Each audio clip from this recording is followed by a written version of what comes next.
Stock tip. Best stock setups.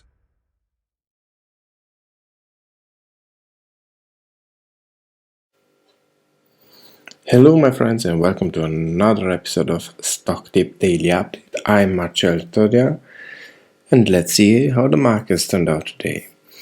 Well, if I worried about the markets turning south again yesterday and about bounce being in a bit of a danger, well, the market showed me better, so to say. We had this formation yesterday, we had this triangle, this nice perfect little triangle yesterday with a failed breakout. So this was the breakout, and this was the failed breakout, but luckily we still managed to close above the support line and above the moving average here in the 30-minute chart.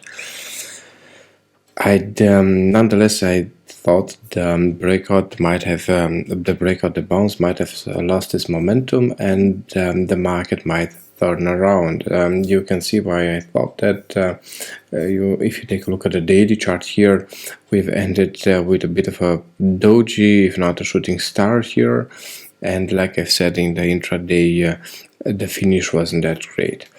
But surprisingly, oddly enough, the market opened with a big gap up today, with I think alone in the gap up was 1.2% or so, and the market continued to rise steadily. So overall, at the end of the day, we had some nice gains of 2.02% in the S&P 500, 2.6% in the Nasdaq, and 3% in the IVM. So this is the IVM heading north. This is the Nasdaq heading north, and like I said, this is the S&P 500. Now, the next question on your mind is, of course, where is the next target? Where are we going to stop? Well, there are many possible targets. For example, this might be one. This was a previous support line. Now it might just as well as work as a resistance line. I personally don't think so, but I was wrong before. Now and then I'm also wrong. I am more inclined to think that we are going to reach 4,250, and I am actually hoping for 4,377, if not more, 4,500. So this is very optimistic. 4,500 is a very optimistic number here, or 4,400. But I incline to think that we are going to reach 4,250, so respectively this line, possibly a confluence with the 50 moving average here in the daily chart. Now let's take a look at the Nasdaq. Actually, before we go to the Nasdaq, what is my strategy here? So I'm going to play it safe. My money is in now. If you are going to end the day below today's, so if you are going to end tomorrow, for example, below today's low, then I think I'm going to liquidate my position. On the other hand, when we reach 4,250, I'm going to take some profits, and I think I'm still going to leave half of my position open. But this is a big if. I'm not that optimistic, but I'm opportunistic, so to say, and I'm kind of putting my money in the game, and in the hope that we might just reach these targets. The cues, you might see in the cues, we have a major resistance line here, and we are heading towards it, and this would be I would say 20 moving average here in the daily chart. So this is a huge resistance line. Are we going to get past it? I don't really know. On the other side, the trend line, the original trend line, would be again here, approximately where the 200 moving average is, 350, and this pretty much coincides with our target in the S&P 500, if I'm not mistaken. Well, That's why I'm opportunistic, so to say. Also, the bounce was pretty much a confluence of many technical factors here in the S&P, in the Nasdaq, in the IVM, but also in this euro to US dollar pair, and that's why I wanted to trade it. Definitely trade it. So IVM, pretty much the same story here. I hope we'll reach 192, but actually I'm not at all interested in the IVM at the moment. So the IVM is for me just another ETF now.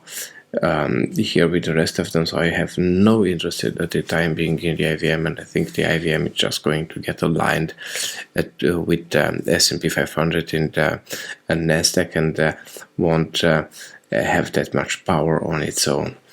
It does look bad here, the IVM. It does look really bad, but it has found some strength here at a major support line. Overall, this looks like a recession here in the IVM, so it doesn't look that healthy. But in the past, there were similar situations, and approximately at the same level, it started going up again. So who knows what's going to happen? DAX also surprised me. I was expecting DAX to go low. I was expecting actually that all of the markets were going to turn down. But if the other markets were to go up like that, DAX also went up. Actually, I think this time DAX was the first to start to move up. So the DAX with a huge gap up and 2.6% at the end of the day, and euro to US dollar. Also broken out of this flag here, broken out, not down. So something a bit unpredictable.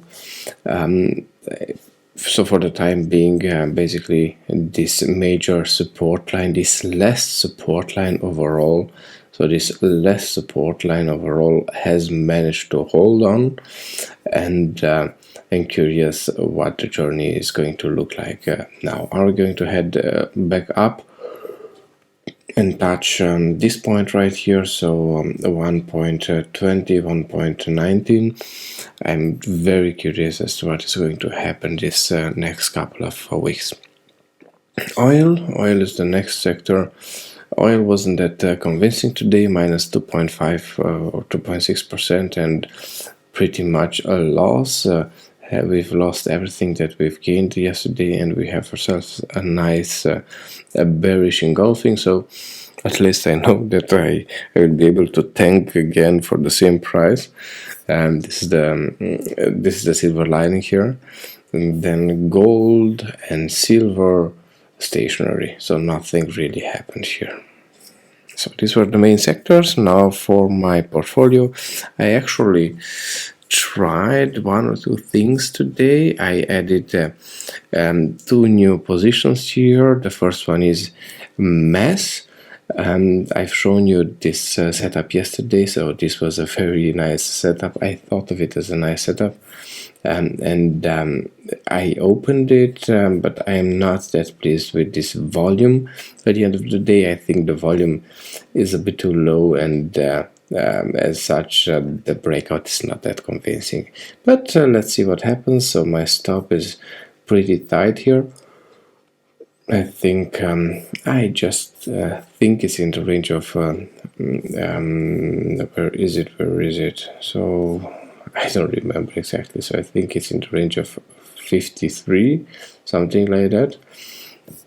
And then Nvidia is also one of the positions I've added today. And why did I add this? This is a setup I've searched for today, and found it today and added it today. So why did I add this? So we had this nice consolidation here beneath this newly resistance line, and we've opened with a gap. Then we've tested the support line. and then broken out again. So this is the point where I went long. I think my stop is about here somewhere, and yeah, this is a very nice entry for me. But as you can see, there is still a valid setup here, and the setup would allow an entry above 184 or 185. So this would be the point where you can go long again in this in Nvidia. The stop would come, of course, at 170. Let's give it a bit more room, 175. And the potential is huge here in Nvidia. Nvidia has fallen from graces, has fallen quite a bit. I think has fallen 55%. So the potential is there. This might be a promotional price, a huge discount, and I wanted to take it. I wanted to take it over AMD. AMD has performed a bit better, 8.7%, as opposed to Nvidia, 5.3%. But this was for me quite of an overstretch here, an overkill. 1, 2, 3, 4 days up, and basically the last 4 days we've seen us go 25% up, as opposed to Nvidia, where we went 12% up, and we don't have any 4 consecutive green candles here, and instead of that we have a nice consolidation. Now the stock I added yesterday, CC, or Chemours Company. This is this week's setup of the week, and it rocked. So another 5.6% today, another 5.6%, and I managed to take my winnings. So I took something less than a third of the position, as we've reached our previous high here, and I've left the rest going. So it's still going, so this is a profitable trade already, still going, and I couldn't be happier with this position. I'm very happy with the trade. I'm very happy with the entry.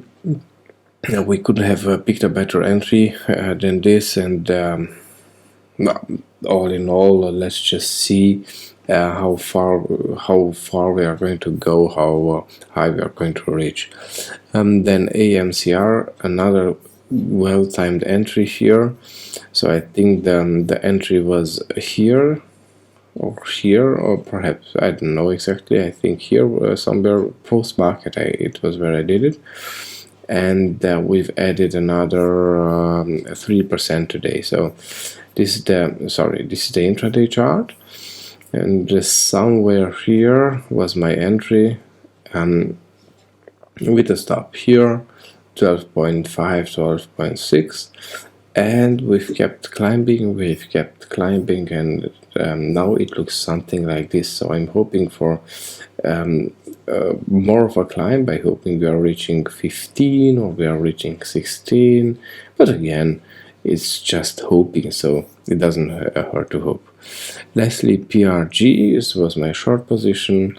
I entered this trade here with a stop here, and like I've said yesterday, I decided to pull my stop above this, just above this small pivot here, 27.5, and it got close today. So a tiny loss. I ended with a tiny loss, but I didn't want to wait until it went here. So if the market is still going to head up, then I see PRG turning again and heading towards the support line. Possibly it's going to go down again, but I didn't want to wait and waste any money here on this trade if not necessary. I also have another similar story here, ACI, I think yes, ACI. So ACI, you can see a downtrend, a clear downtrend here, is also in the top setups here, for which one must actually pay, but I'm giving it to you for free. So you see here a nice consolidation, a descending triangle with a consolidation and a breakdown, and also some volume at the breakdown. But the reason I decided against trading it was the same. The market is at the moment going up. And if you take a look at history here, we are pretty much at the 50 weekly average at this point, and the last time we tested this point we started climbing again. So it's I'm not that keen on testing with my money, not now, at least not with such an insignificant title, and that's why I decided to let it go, to let it slip this time. Okay, now we've slowly reached the last part of the video, the top setups, which I updated also to actually even today, half an hour before this recording. Yeah, so if you have any interest, don't forget to follow us on stock-tip.com and our social media platforms, Facebook and Instagram, for some nice setups. If you like this video so far, remember to like and subscribe, and now let's continue with the third part of the video.